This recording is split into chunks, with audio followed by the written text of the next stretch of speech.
Tony is going to share for us. Yeah, my name's Tony. I am a recovered drug addict. Hi, Tony. Andy, thank you for asking me to share. Even more importantly, to share in my home group. It has been my home group for over a year now, and I'm really, really honoured and privileged to be sat up here tonight. That's from the heart. The head is now telling me, actually, you'd be better off with the 20-minute segment at the end. And if I'm completely honest, this is the same, common thread that has absolutely wreaked havoc in my life from as far back as I can remember. It's absolute dissatisfaction with my station in life. I'm reminded, and I've only got 10 minutes, so I won't sort of give you a preamble of my childhood, only to say that it was one of, spitefulness, bitter and twisted thinking, ungratefulness, and it was just an abnormal childhood. I used to go around puncturing other children's bicycle tyres, and I used to poison goldfish with Brute 33 that I'd been given for Christmas. It was painful, and the reason I used to do this stuff is because they had something I didn't, and just quickly going into it to give you an insight into Tony's mind. Ned, the handyman in the children's home that I lived in, lovingly put this bicycle together for me, over several weeks. And I remember sort of being led out into the garden, sort of like blindfolded, and presented with this bike that had been sort of mashed together from all different parts of different bikes. And I just fucking was like, sorry for swearing. I was just absolutely disgusted. Yeah, and it was just this real ungrateful thread that just ran through my life. So I just punctured everyone else's. But, we can laugh today. I find laughter a real therapy, and having sort of gone through my life feeling slightly inadequate and sort of like a gatherer of labels, underachiever, you're not going to amount to anything, special needs, schools that resembled inside adventure playgrounds, and just absolutely stuck in self, and believing that everyone was sort of talking about me, and I couldn't match up to your expectation, and wanting to sort of have that sort of home environment with a mum and a dad, and used to tell these sort of lavish lies at school that I had done all these wonderful things, and the bus would turn up at the school with London Borough of Hackney written down the side of it, and I'd be sort of coerced onto the bus, taken back to the children's home, and it would just start all over again. And it was just painful, and I absolutely welcomed the relief I found in drink and drugs. I absolutely loved the effect produced by, I know it's not about the drugs, crack cocaine and heroin. They absolutely done it for me.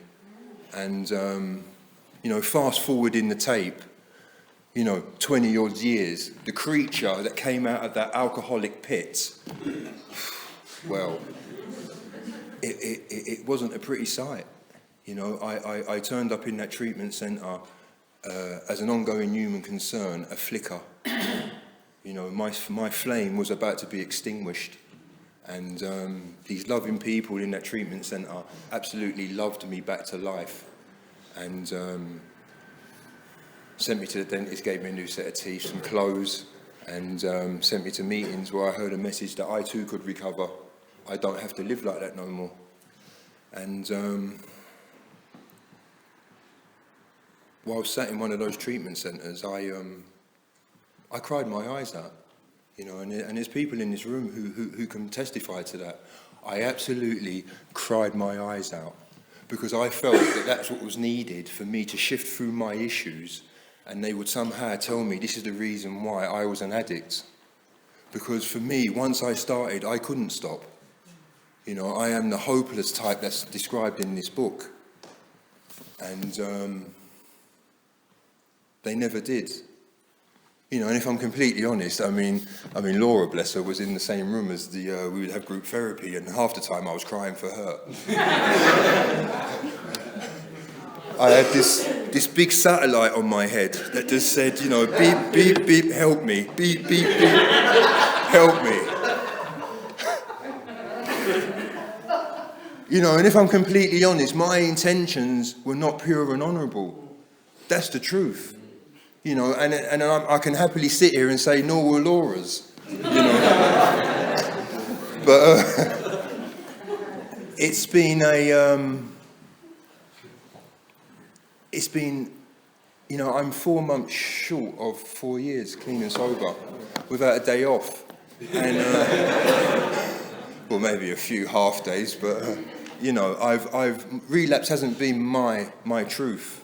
You know, I've done what's needed to be done. You know, I've taken my feet off the gas here and there, you know, and paid the price for it, clean and sober. You know, because I go wonky very, very quickly. Yeah, I did meet, you know, Laura in the treatment centre that I was in. You know, and yeah, it's been the beautifulest 3.5 years, you know, that I've ever had with another human being.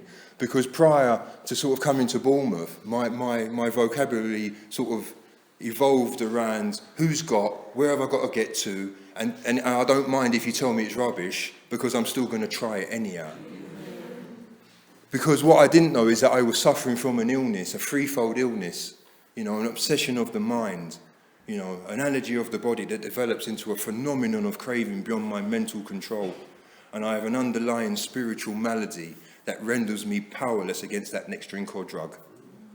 You know, and when these things were explained to me, as I went through the steps that are contained within this big book, it was an absolute revelation. And my eyes opened up to the actual wonder of what life had to offer. And we was in church the other day, and the guy in there said, aim for heaven and you get earth thrown in. And that kind of really summed it up for me. Because, you know, I've just had a new baby with my partner Laura, and he's just an absolute joy to behold. And they took him for a reading when he was first born, and the lady who sat down with him said to spend too much time in his company will become too overwhelming. And he's going to be the bringer together of families. And through my using escapades and my utter selfishness and self-centeredness, thank you. No, seriously, thank you.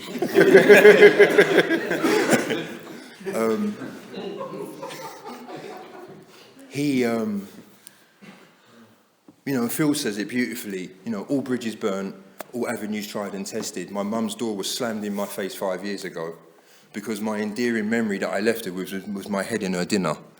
And she'd heard sorry many, many times before.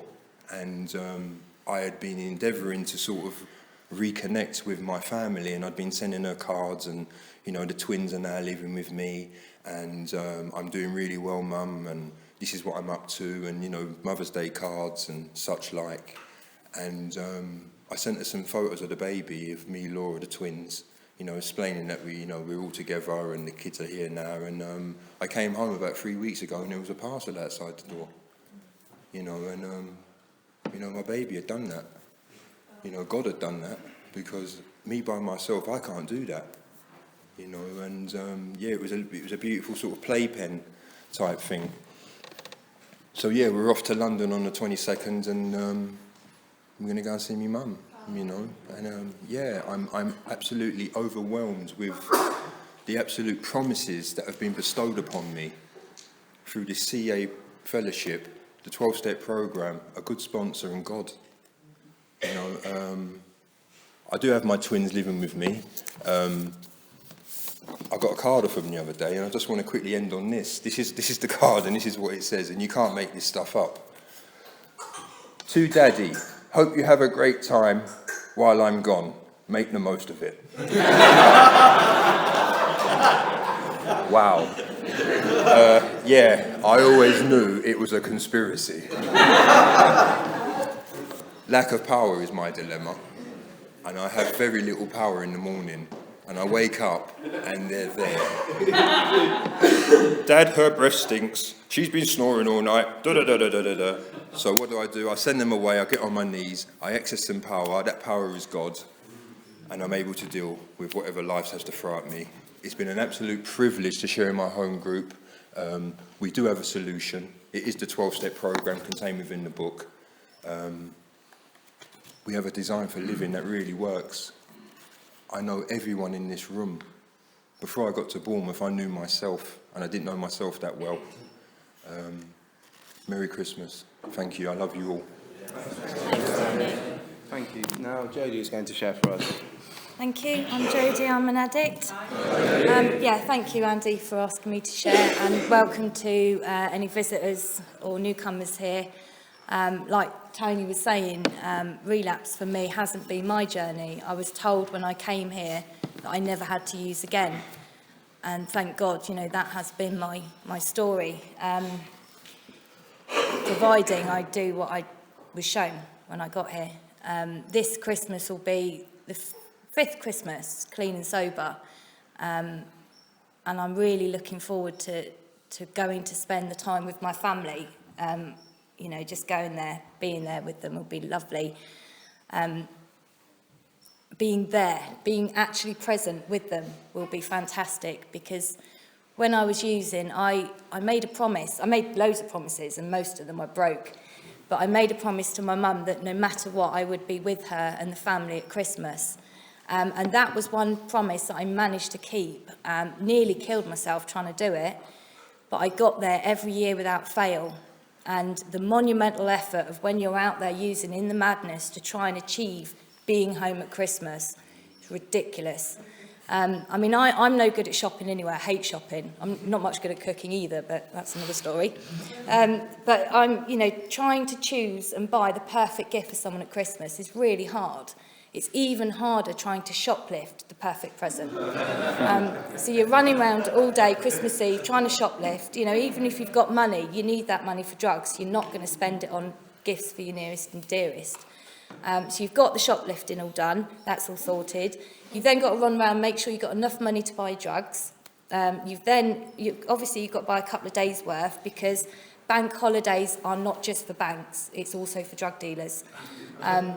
You've then got to find the drug dealer, make sure he's got enough for you. Everyone else who's got a bit of money is trying to do the same. So trying to find someone with enough is really hard work. That usually takes till quite late. You've then got to get home. Now, if you've missed the last train, that usually would involve hitchhiking. If you haven't missed a train, it usually would involve, I've lost my purse, that sort of blag, hoping that it wasn't the same train guard that you said it to before.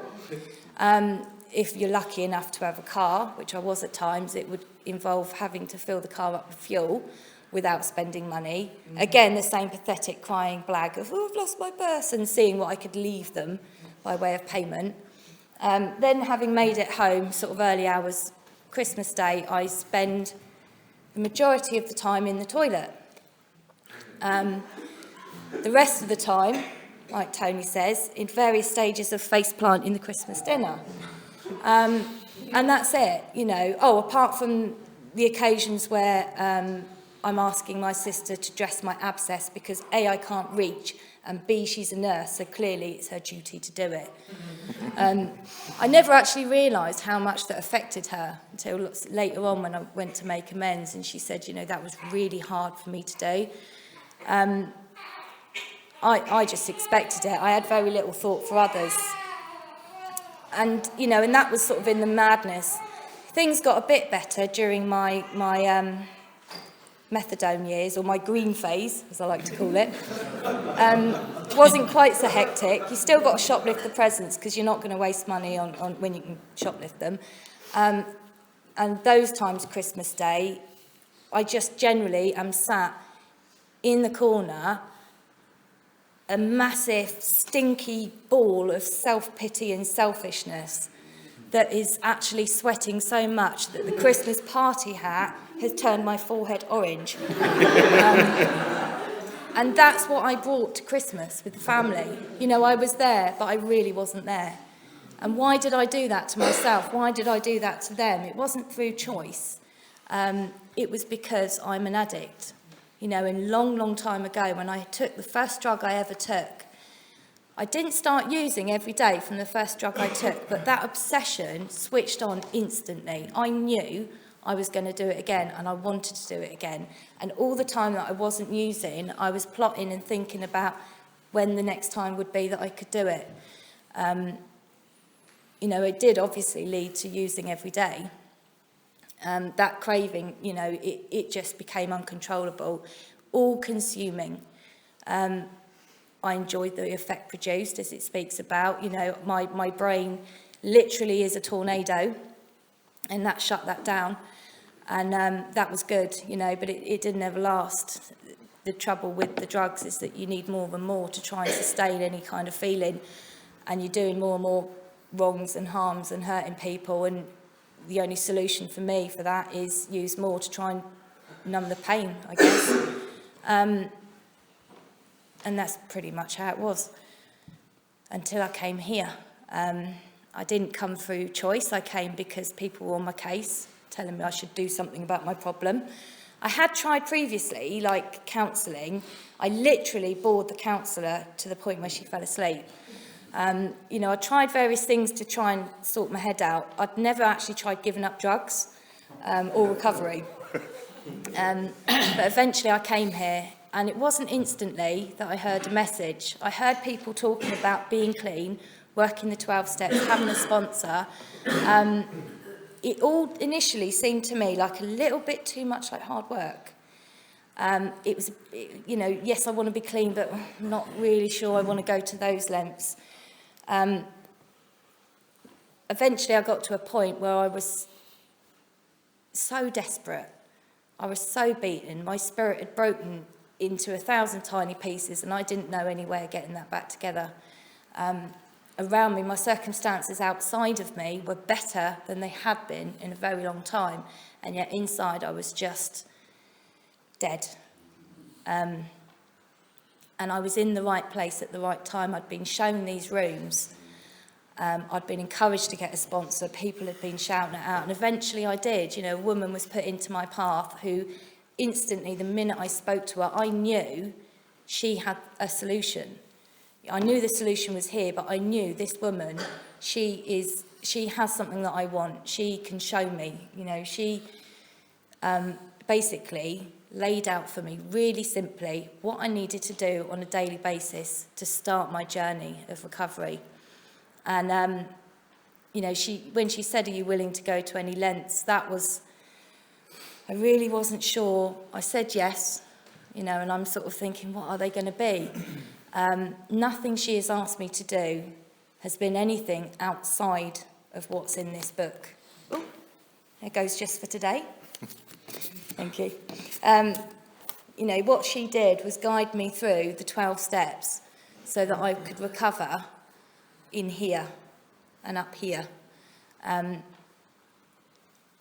I know, you know, Christmas is what, 6 days, 7 to 8 days? I don't know, I can't count. It's a week tomorrow. I've got absolutely no doubt when I said at the beginning, you know, it'll be my 5th clean and sober Christmas. I've no doubt that I will be clean and sober on that day. I just need to keep doing what I was shown. I think the hardest thing in recovery has been for me to maintain the willingness.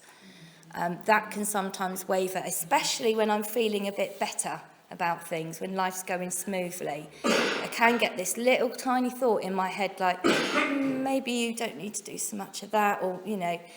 And if I've listened to that, I've quite quickly found that that's wrong.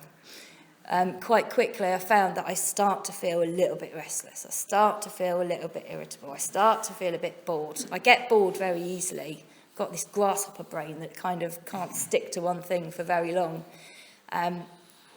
But when I'm working this programme completely, all sides of it, the recovery, the service and the unity, I don't have that. I have that contentment.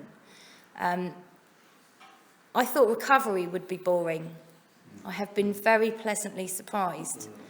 Again, it's remaining active. I spent quite a lot of time sitting in meetings doing very little, apart from taking everyone's inventory, but very little else. And I didn't recover. I wasn't getting any kind of comfort from it. I was just in a meeting. When I'm sort of committing myself to doing service, getting involved in group events with the fellowship, with my home group, I'm not bored. There's absolutely no reason to be bored in recovery if you throw yourself in. And the rest, the same goes for life itself. Having that foundation of working these 12 steps in my daily life, I can actually deal with stuff, which doesn't necessarily to a normal person sound like a big deal, but to me it's massive.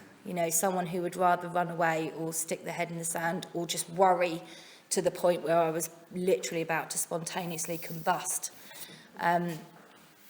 It isn't like that today. My sponsor has been a crucial part of it all.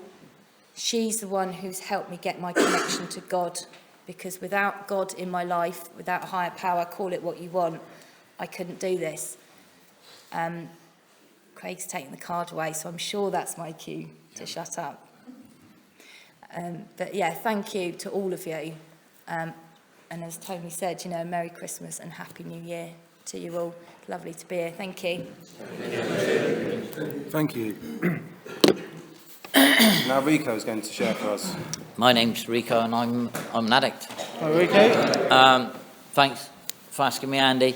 I'm not sure what's going to come out tonight.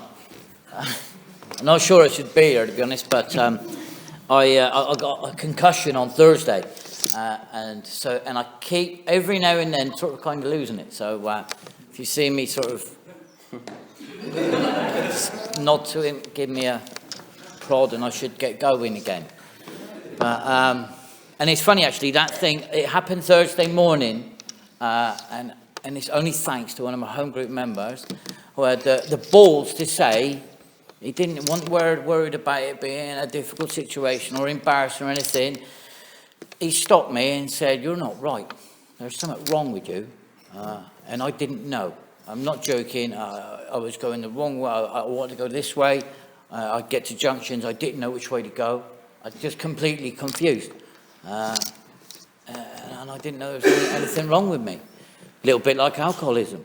When I get here, I don't know there's anything wrong with me, really. I think it's the drugs. And, it's got nothing to do with the drugs. It has, obviously. It's what brings me in the door. They're too expensive.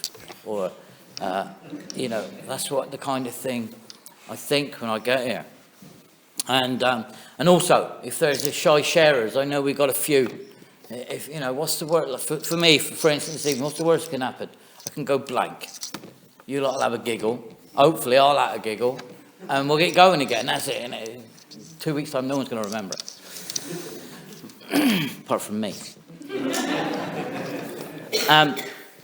Anyway, these two guys spoke about not knowing about relapse. Good on you. That is the way to do it. It's unnecessary. There's a room full of people here. We've got a book with very clear instructions. If we're willing to follow it, relapse is absolutely not necessary. Having said that, that's not my story. My story was I had lots of relapses. I had secret relapses, little sneaky ones. I thought they were sneaky. My wife didn't. She knew, even when she asks me, and I'm insulted then. What? Oh, I've been trying real hard. Jesus. So I know relapse very well. And my problem, really, I can go through my life if we want to. But before I do any of that, you must know and look out for it in my story that I suffer from a physical allergy. That once I do this, my body just demands more because it produces a feeling within me that nothing else is going to produce. And my body just demands more of that feeling. So, I'm going to have another one. I'm going to have another one. Not fancy another one, or I've got taste for it now. I'm having another. And the other part is I have a mental obsession for it that crowds out all other thoughts that, I must have another one, I can't stop thinking about it. And this will crop up throughout my story non-stop. I didn't have terrible childhood, great childhood, loving family, absolutely no reason for me to do this. My 2 brothers and 1 sister are nothing like me. They're disgustingly normal, so it's got absolutely nothing to do with my upbringing. I was, I developed this. And I had all the chances I needed to be as successful as them. But I've just found I loved getting smashed. I'm never more comfortable. I'm never happier. I'm never more excited than when I'm planning one, when I'm on the way to one. Remember in the early days, working Monday to Friday, Friday night, it's 4 o'clock, yee-haw. I'm already buzzing. I feel better now than I have done all week. I haven't took nothing yet. So it excites me, interests me like nothing else did. So when I go overboard and my mum starts to say to me, you need to stop. What are you doing to yourself? She doesn't, that kind of comment to me, it shocks me. I can't understand what she's talking about. Obviously don't understand what this is to me. And I spoke about it before. I believe the real me turns up after 2 or 3 drinks. The person that I want to be shows up after 2 or 3 drinks, comes out to play, or a few lines of heroin, or, that's the real me. Confident, happy-go-lucky.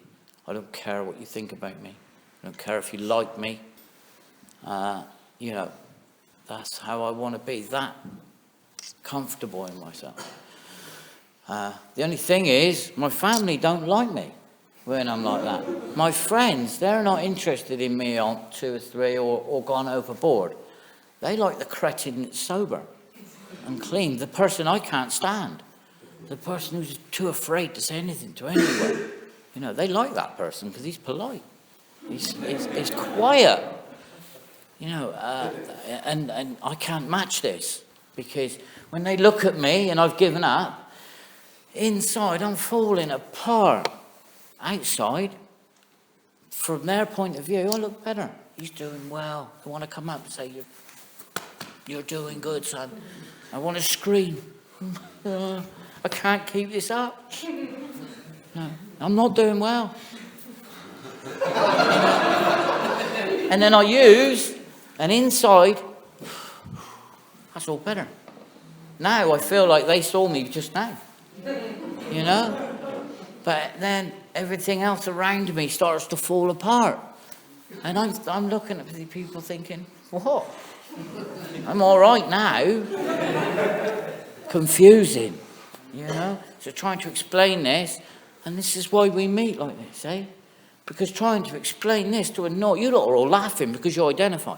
Try to explain it to a normal person out there, or our signer here, she must be thinking, what? What's wrong with you people? But you lot are all laughing because you're like, yeah, it's that important to me. Does that for me. So my life went on, and my attempts to stop were pathetic. My best ideas were, I'll stop. That was about as good as my plans got. I'm just going to stop, and somehow, magically, everything's going to be all right. And it wasn't. So I kept going worse and worse. I used to work. Working's for losers, And slowly, everything got stripped away from me. I had a girlfriend, a beautiful child. I'd loved the pair of them dearly. And they got in the way one day and said, this stops or you leave. So I leave. That's it. And that's not because I don't love them. I love them dearly. But I can't do without it, you know? It's got a hold of me. So I'm out and about one day, and I'm still with it. They've given me another chance. And the police are after me. So I find myself running through a field with lots of policemen chasing me with dogs. And I'm running to get away. And obviously, if they catch me, my using's threatened. So they cannot catch me. So I ran through this hedge onto a main road. There was a bus coming down the road. There was a bus stop there. I got to the bus stop, jumped on the bus, moved away. Simple as that. Left the family behind. I didn't phone them. Say I'm not coming back. Just left, moved away. And now I spent the next 2 years on the streets, begging, stealing, doing everything to prove I was the piece of shit that I thought I was, basically. And for the first possibly 6 to 8 months of that time on the street, it was great. It was amazing. I had no family to be embarrassed, ashamed of in front of me, you know? Joe's talking about going back for Christmas. Pah. No chance. No chance. I looked like a caveman. I wasn't going back. I had no responsibilities. I'd get up, roll up my sleeping bag, hide that, and go and sit on the street. Swap my sleeping bag for a blanket, put that around me, sit on the street, pitiful. And like Tony said, my communication skills got down to, can you spare any change? Using the telephone to say, have you got? Or will you buy this stolen item? That was it. That was it. That's what my world had shrunk to. You know, the conversation back at the car park where we slept was no greater. You know, do you know what I mean? We just talked about who had what. Occasionally somebody, a newbie, would come along and talk about the plans he had, and we would like, sorry, buddy. You know, we were broken. There was no future for us. For me, anyway. And I'd become resigned to the fact that I'm a junkie. I was destined to be a junkie, and I'm going to die a junkie. And the sooner it happens, probably the better for me, the better for my family, better for the families, like children and stuff I've left behind. Pitiful. I didn't have, you know, it's funny, I didn't have any hope at that point. Although there was a little part of me that still believed one day I was gonna stop and sort all this out. I didn't for 1 minute believe it was going to take any effort or to do this. I just thought I was going to one day wake up and think, you know what, I'm bored of that. I'm bored of that lifestyle now. I don't really feel like taking drugs anymore. And I was just going to be all right. Just wasn't going to happen. You know? Although it did happen, but not in that way. You know, it happened for a lot more pain, you know. I looked at myself in the window one day in a shop and saw this creature looking back at me and thought, how the hell has this happened? How the hell have I got like this? You know, I didn't have any answers. I was a good little boy. Potential, I said I had. You know, so I sought help from then. I got arrested one day by a police officer, and it wasn't until he asked me my name and I gave him my name, and his eyes popped out. He couldn't believe, he knew me from a kid. And he couldn't believe it was me. And he said, what the hell's happened? And I didn't have any answers for him, just, you know. He took me to a psychiatric ward instead of the police station because he knew me and my family. And we started making roads into getting me into a treatment centre. I didn't do very well there. There was 56 addicts in the first 90 days, half at least detoxing, and it was bonkers. It was nuts, actually. We were fighting. There was people dealing. And we just didn't do very well. And some people were staying clean there. I couldn't believe it. I would sneak out of an evening and have one of these sneaky ones I was talking about earlier. So, and it's funny, it still surprised me that I didn't do very well there. You know, I didn't know what I was there for. After 90 days, they all clapped me and said, you're done good. You're done good. You know, now pick up the tools we've given you. And I thought, I've been sneaking out the window over night time. Is that what I'm supposed to do when I get flat? I didn't know. They sent me to a secondary, and that's when I came to Bournemouth. Did secondary in the same manner. Left and thought it was going to be all right. Got a flat, job, a girlfriend, and picked up a drink. Because those things didn't satisfy me again. Didn't do any steps. Got a sponsor who was crazy as hell. And just didn't do anything. So I started to socially drink because I believed I could. 4.5 years later, I stumbled in these doors. There's a few people in here now who were here then. And they didn't mess about with me. Thank you. They didn't mess about with me. They asked me straight questions. You finished? And I'd say, I don't know. They'd say, well, if you are finished, you know, we have full and complete solution. They used to say that all the time. We have a full and complete solution. And they all said, there's about 6 of them here, and they all said the same thing. I think they shared about 3 times each. And they said the same thing. I'm not joking. Hammering it.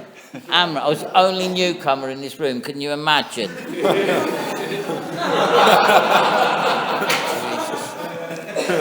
Anyway, they said, on and on, get a sponsor, buy a big book, get a home group. And I did these things, and I'd come, and they'd say things to me. You can't do that round here. And I'd be like, I'm used to meetings where you do what you want. And this was like, we don't do that round here. Whoa, that's new, I thought. And they were like this constantly, and they just, not just my sponsor, but everybody that was in the meeting, they was teaching me what we did, what we didn't do. And it was amazing. They'd phone me every day. For the first 5 months, they'd phone me and I'd say, "I've used again." And they were just like, you know, I'd tell them, oh, I'm on 100 mils of methadone. I'm on 100 mils of antidepressants. I'm taking smack, crack, drinking, expecting them to say, "Ooh, you need to take it easy then." And they'd say, "We've got a full and complete solution here." And they were right, you know. It took me 5 months to detox off all that stuff. And as soon as my sponsor saw I meant business, he took me through the steps, which was a mind-blowing experience. If you're here tonight and you've not had that experience, I feel sorry for you and excited for you if you're going to do it. If you're here and you're not interested in doing it, there's the door. We ain't got nothing else to offer you, to be honest. It might sound harsh, but that's the truth. You know, we can dress it up, oh yeah, we're all friendly and all that here. We are, but all we've got to offer is recovery from the 12 steps of Alcoholics. That's it. And these boys were telling me this stuff. And I took them with everything I had. Steps 1, 2, 3, and the suggestions. I was on fire, like a buffoon. My brother thought I was insane. And I think I was, but I tell you what, I was alive. I was crying and laughing at the same time. It was just mental. It was an amazing experience. And that was before I even started my step 4. I got my step 4 written 2 weeks, 2.5 weeks. Read that, came home. Yeah, I felt like I was finally doing something worthwhile. I actually felt like, for the first time, do you know what? I might actually be all right. taking acid every day for 16 months may not actually have really ruined me for the rest of my life. Taking all these drugs I've always taken may not be written off. I may have a chance. And I took the rest of the steps. I remember finishing my step 8, which was a heavy old job, I thought, at the time. But what a buzz that was. And then going out and seeing the people and just making the amends to people was just awesome, so freeing.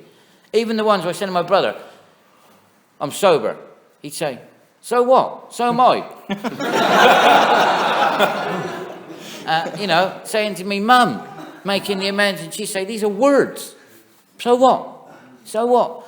And that they were the best amends, because they showed me, you need to show these people, shut up and actually show them that you've changed. Not, oh, I'm sorry. They're interested in that. They've heard me say that for 30 years. It was awesome experience. Well, if I got a minute? Yeah. Cool. It's me saying I might go blank. I could have gone on all night. Well, if you're new, I don't care your situation. I don't care what drugs you took. I care that if you suffer from a physical allergy and a mental obsession and a spiritual malady, we can help. That's what we treat here. And if you're interested in treating those things, we have a solution that never fails. If you throw everything you've got into it, this room is full of people that are more than happy to open this book with you, take you under your wing and show you exactly what I've done. So that's on offer for free. If you're not interested in that, it's nice having you here, but you're wasting your time. There's so much more on offer here than just stopping taking drugs. If this was just about stopping taking drugs, I wouldn't be here anymore. And if drugs were the problem, I wouldn't be here anymore. I'd be out there living my life. I haven't took a drug for 8 years. If drugs were the problem, surely I'm over that. I'm going to leave it there. Thanks, Rico. Thank you. Now Dave's going to share for us. Thanks. Good evening. My name's Dave. I'm a recovered drug addict.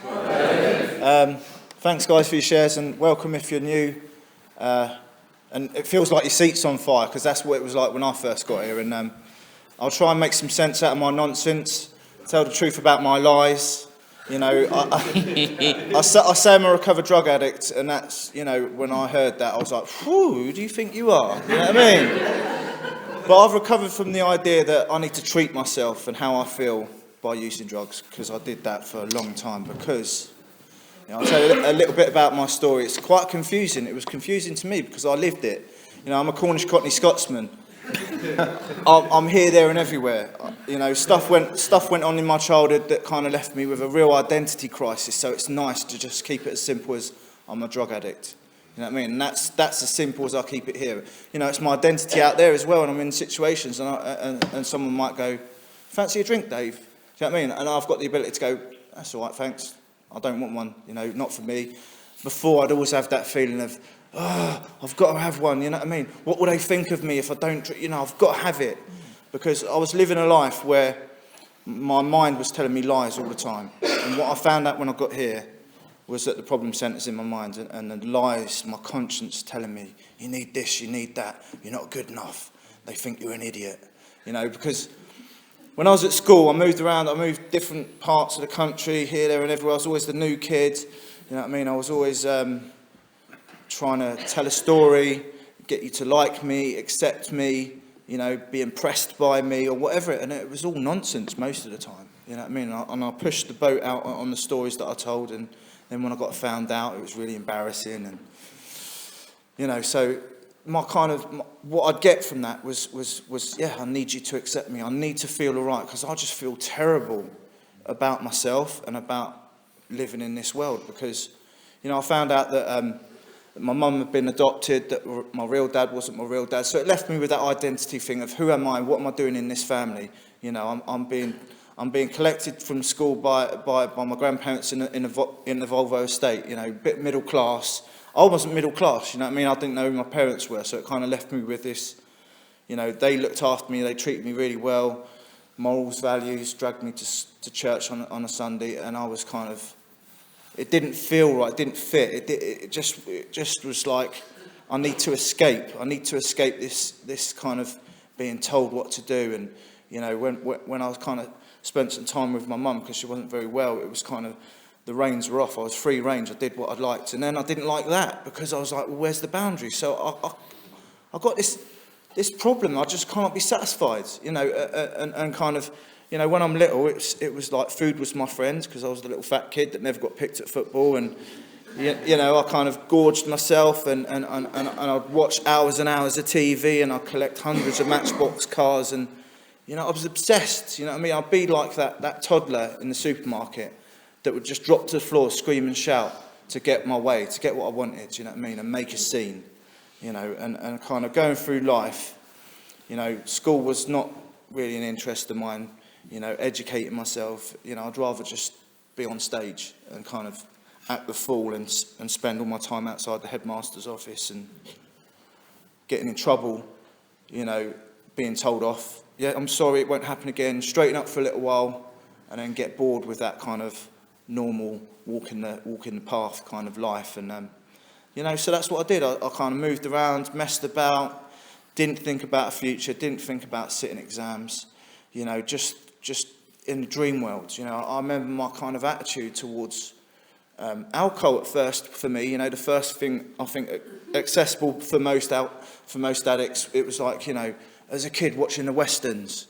You know what I mean? Seeing the cowboys drinking a whiskey and getting in a bar fight, and that's what I wanted. I wanted that excitement. That's what I saw that alcohol doing for me, giving me the courage to kind of do that stuff. And, you know, that was my kind of attitude. I can't wait till I can get my hands on something like that, and I can be like that. I can become, like Rico spoke about, I can say what I want, what's really on my mind, and I could be the person that I wanted to be. And that's what I found, you know, alcohol and drugs did for me, you know, to begin with. That, you know, I got to the party and I could kind of, I can feel all right, you know, it wasn't so bad, you know, while it was in my possession, or while I'd made the phone call and I was on my way, it was okay. But, you know, those kind of, those moments kind of ran short for me. You know, I didn't have a long drug using career, and it kind of progressed quite fast. And, you know, I was probably one of those, leechers, you know, that you'd be around, that would kind of make up nonsense stories so you passed me whatever was going around,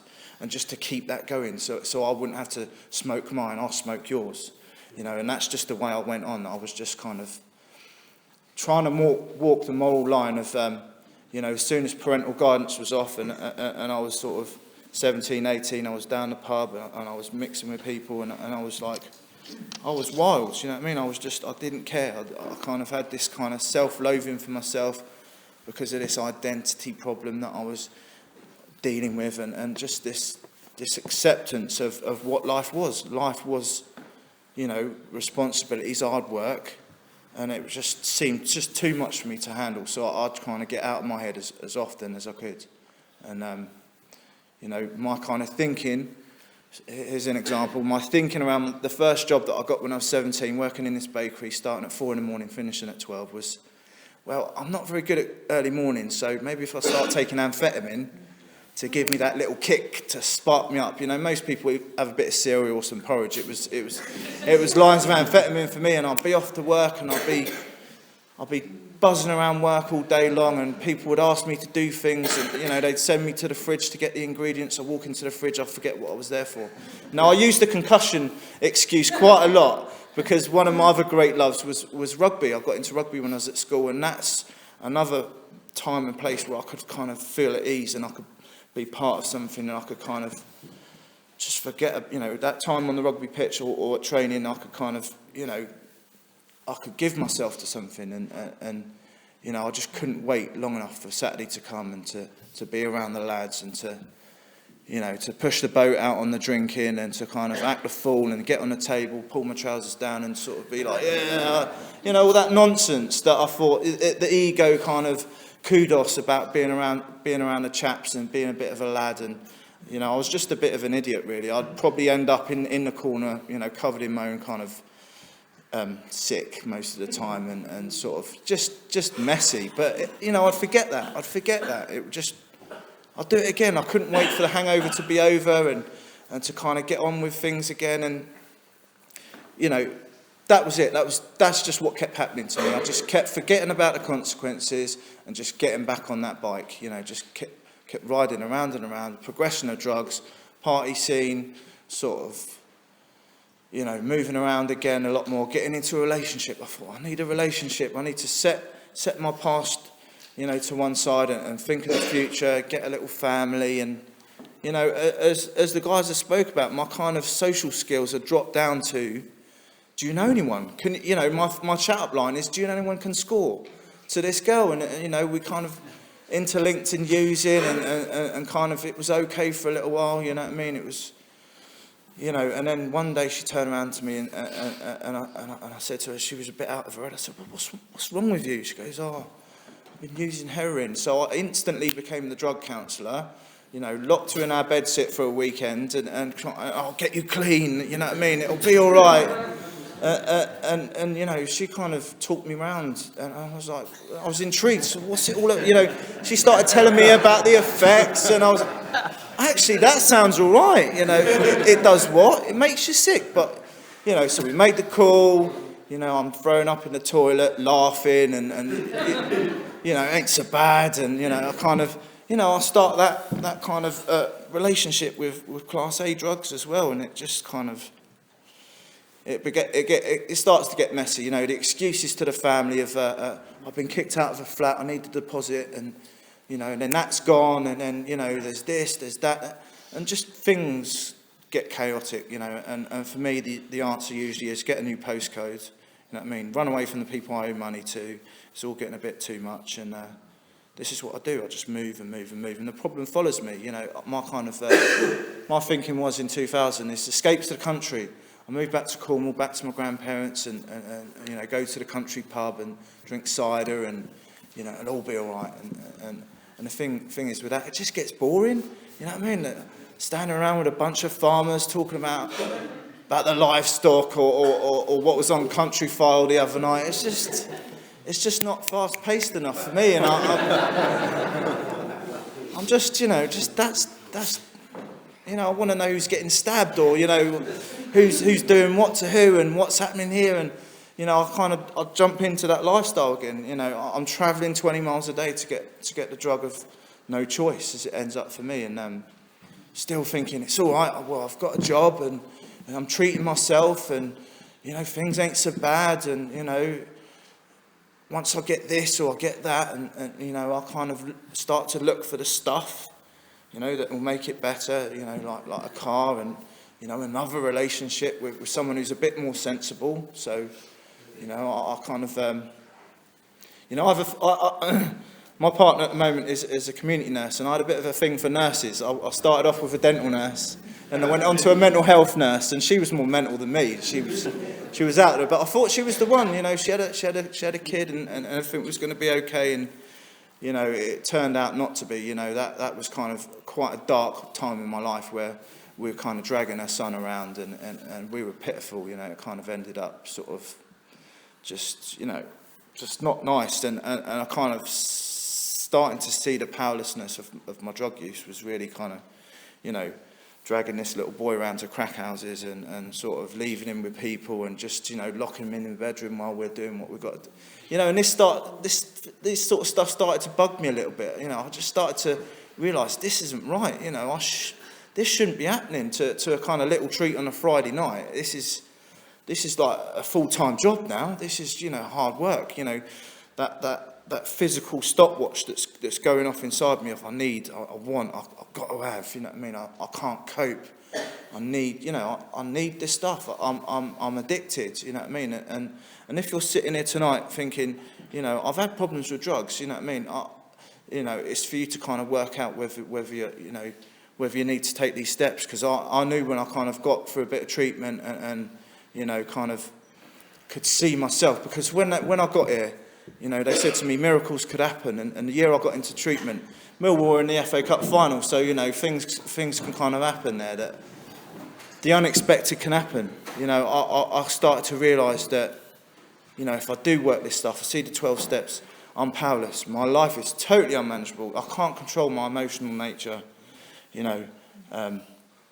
So I kind of come into a meeting like this a few years back, and you guys were taking it serious. You were, you know, explaining how it worked, and I could see you guys were willing to go to any lengths. And a question was asked to me, and I was like, yes, you know, because I've been messing around it in fellowship, but we're not messing around, just doing what I thought needed to be done, you know, collecting the key rings, you know, throwing myself into 20 different service commitments, you know what I mean, and just trying to keep busy, but knowing inside this isn't really enough. There needs to be more to this, and this is what I found out, you know.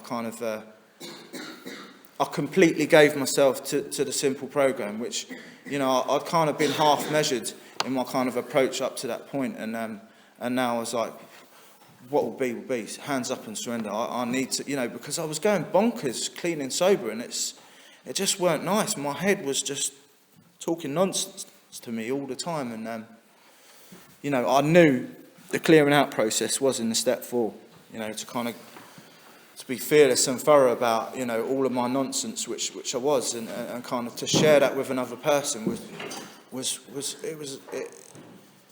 it just got me in contact with this higher power that I kind of knew was there all along. You know what I mean? That I'd started that process with the step 3 of handing my life over, but now I really started to tune in. I started to take these actions, you know, because up to that point I was just waiting to feel better.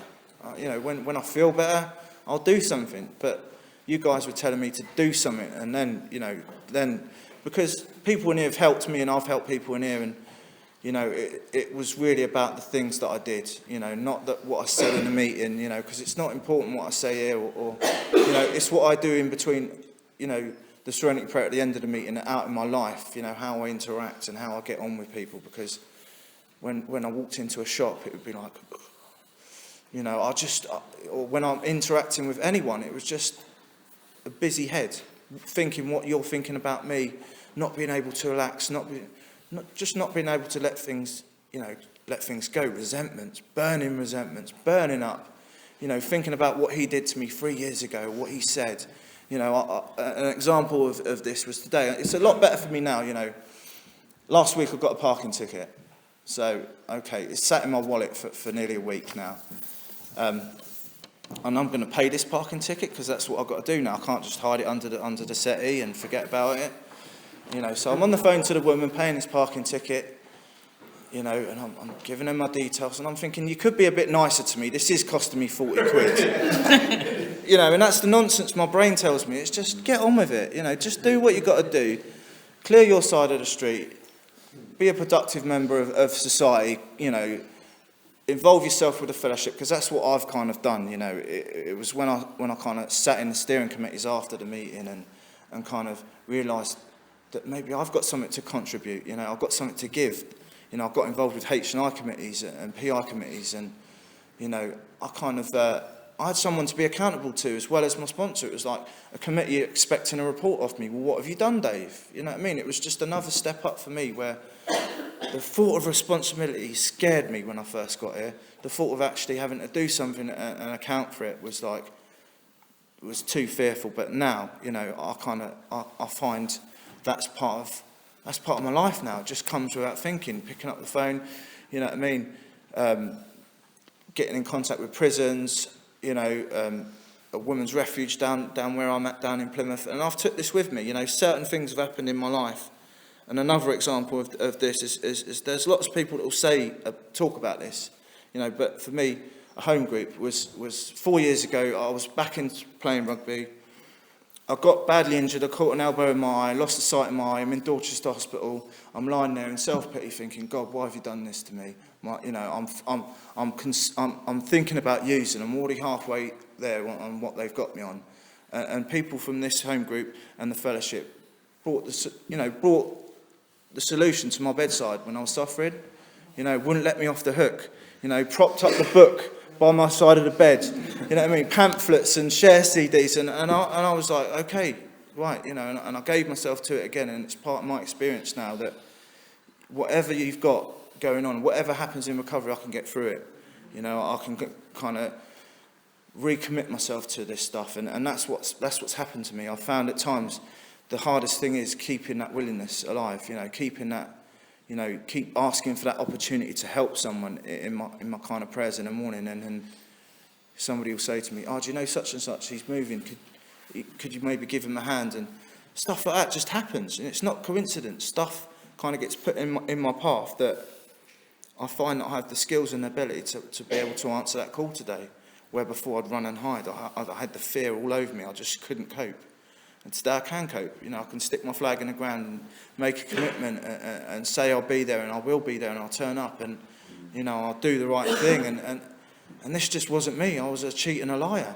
And I was just so full of my own ego and my own thoughts and ideas that you couldn't tell me. You couldn't tell me. You know, until I was convinced by the beating I had from my own misery, that's when, you know, I took this on board. So, you know, people, you know, talk about the relapse stuff and all this, but, you know, for me, you know, it hasn't been my story. I've heard people, you know, come and go with meetings and talk about it, and that's enough for me to hear from that experience that, you know, your own ideas didn't work again when you got back out there. It was like, okay, I'll run with that. Okay, I'll listen to what my sponsor's got to say. You know what I mean? It kind of, you know, at first to me it seemed like really controlling and really like dictatorship. But for me it was like discipline. I'd never had it before. My kind of thoughts, even when I was using, is I need to discipline. I need to stop using. You know what? I'll join the army. You know, crazy thoughts like that to give myself some discipline. I just didn't have any of it at all. And now today, my life is about routine, constant thought of others, you know, simple disciplines that kind of give me so much freedom and the ability to enjoy life that I just never thought it was possible. Never in a million years. You know, becoming open-minded to that possibility of maybe there is something else apart from what I think. You know, maybe, what if, maybe, but, yeah, but no. You know what I mean? It's like surrender. For me, that's where the freedoms come. You know, and so much gratitude for this room. You know, I walked in here tonight, it was like a Swiss Army knife. Everything just sprung to life and people were putting out chairs and tables, and I was like, oh, that's satisfying to me to know that stuff's still going on. And I came to this home group back in 2005, and that stuff's still happening. It's comforting to know that, you know, and it's great to see new faces, new folks, and I wish you well in your recovery. May God bless you. Thank you. Thank you. Because of the size of the